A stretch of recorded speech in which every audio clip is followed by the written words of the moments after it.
இன்னைக்கு அமைச்சர் ரகுபதி வந்து எங்க கூட்டணியில இருந்து வெளியில போனா அவங்களுக்கு வந்து சீட்டும் கிடைக்காது, வெற்றியும் கிடைக்காது. கூட்டணி கட்சிகளை வந்து நம்ம அரவணைச்சு போகணும் அப்படின்னு சொல்லி காங்கிரஸ் கட்சி குறித்த ஒரு கேள்விக்கு பதில் சொல்லியிருக்காங்க. இதை எப்படி பாக்குறீங்க? அதாவது நண்பர் ரகுபதி முழுமையாக புரிந்து கொண்டால்தான் அவர் சொன்னதை நீங்க புரிஞ்சுக்க முடியும். நண்பர் ரகுபதி அரசியல் நுழைகிற போது திமுகவில் நுழையவில்லை, அண்ணா திமுகவில் தான் வந்தார். எம்ஜிஆர் தான் அவருக்கு தலைவர், வழிகாட்டி எல்லாம். அதுல அமைச்சராக எல்லாம் வந்தாரு, எம்எல்ஏ வந்தாரு. அதற்கப்புறம் திமுகவில் வந்தாரு. இப்ப இதுலயும் அமைச்சரா இருக்கிறாரு. அவர் என்ன சொன்னாரு, நீங்க சொன்னதை நான் கேட்டேன். இப்போ அவர் எங்க கூட்டணி இல்லைன்னாக்க நீங்க உங்களுக்கு வெற்றி கிடைக்காது, அதனால அரவணைச்சு போகணும்னு சொல்றாரு. ஆனால் அவர் சொல்ல நினைத்தது காங்கிரஸ் கூட்டணி இல்லைன்னா எங்களுக்கு வெற்றி கிடைக்காது, அதனால அனுசரிச்சு போங்கப்பா என்று சொல்ல வந்ததை அவர் கொஞ்சம் மாற்றி சொல்லியிருக்காரு. ஆட்சியில பங்கு அப்படின்னு சொல்ற ஒரு விஷயம் வந்து கொஞ்ச நாளா போய்கிட்டே இருக்கு. இப்ப கொஞ்சம் அமைதியா இருக்கு. அது அமைதி ஒண்ணுமே கிடையாது. காலையில இருந்துச்சு சாயந்தரம் கத்திக்கிட்டே ஒருத்தர் இருப்பாங்க. எங்க கோரிக்கையை அழுத்தமாக வச்சுட்டாங்க. திமுக அதுக்கு செவி மடுக்குதா? செவி மடுத்தால் அவர்களுக்கு வாழ்வு, செவி மடுக்கலைன்னா நமக்கு வாழ்வு. ஏன்னா நம்ம அமைச்சரவையில இருக்க போறது உறுதியாயிடுச்சு. காங்கிரஸ் நம்மோடு கூட்டணி இருக்கிறவங்க தான் ஆட்சியில வர முடியும். அந்த கூட்டணிக்கு யார் வருகிறார்களோ அவர்கள் ஆட்சிக்கு வருவார்கள்.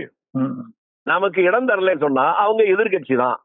திமுக இடம் தரலன்னு சொல்லிட்டாங்கல்ல, எதிர்கட்சிக்கு அவங்க முடிவு பண்ணிட்டாங்கன்னு அர்த்தம்.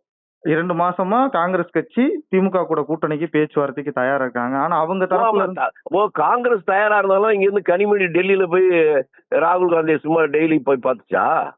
காங்கிரஸ் தான் காத்துக்கிட்டு இருக்குன்னா டெல்லியில போய் ஒரு தடவை 4 தடவை போய் அவர் பார்க்காம திரும்பி போய் இப்போ 4 நாளைக்கு முன்னால பார்த்துட்டு வந்துச்சு. இப்ப காத்துக்கிட்டு இருக்கிறது காங்கிரஸா அல்லது திமுகவா? ஆனா செய்தியாளர் சந்திப்புல வந்து கனிமொழி வந்து சொல்றாங்களே, நான் சும்மாதான் பார்க்க போனேன், கூட்டணி சம்பந்தம் பார்க்க போல, சும்மா நாங்க ஒரு மரியாதை நிமித்தமா பார்க்க போறோம்னு சொல்றாங்க. இருக்கட்டும், நான் என்ன கேக்குறேன், இது சொல்றது எது வேணாலும் சொல்லட்டும். அத முதல்ல உங்களுக்கு நம்பகத்தன்மை அந்த பதில்ல வருதா? உங்களுக்கு யாராவது நம்புவாங்களா? அது உண்மை அல்லன்னு எல்லாருக்கும் தெரியும். அவங்க சும்மா போய் பாக்குறதுக்காக 2 பேரும் எலிமெண்டரி ஸ்கூல்ல ஒன்னா படிச்சவங்களா இல்ல காலேஜ்ல ஒன்னா படிச்சவங்களா? அது அல்ல. அவங்க இதுக்குதான் போனாங்க. வெளியில வரும்போது கார் கண்ணாடி கூட இறக்காம வந்தாங்க. எந்த பிரஸையும் பார்க்கல.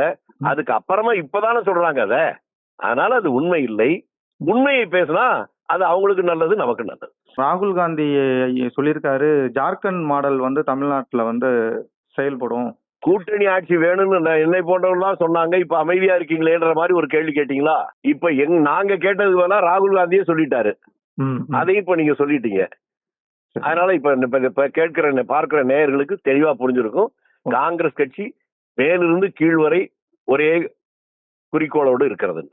அரசியல்ல உண்மையா என்னதான் நடக்குது தெரிஞ்சுக்க நாளை நமதே சேனலை சப்ஸ்கிரைப் பண்ணுங்க.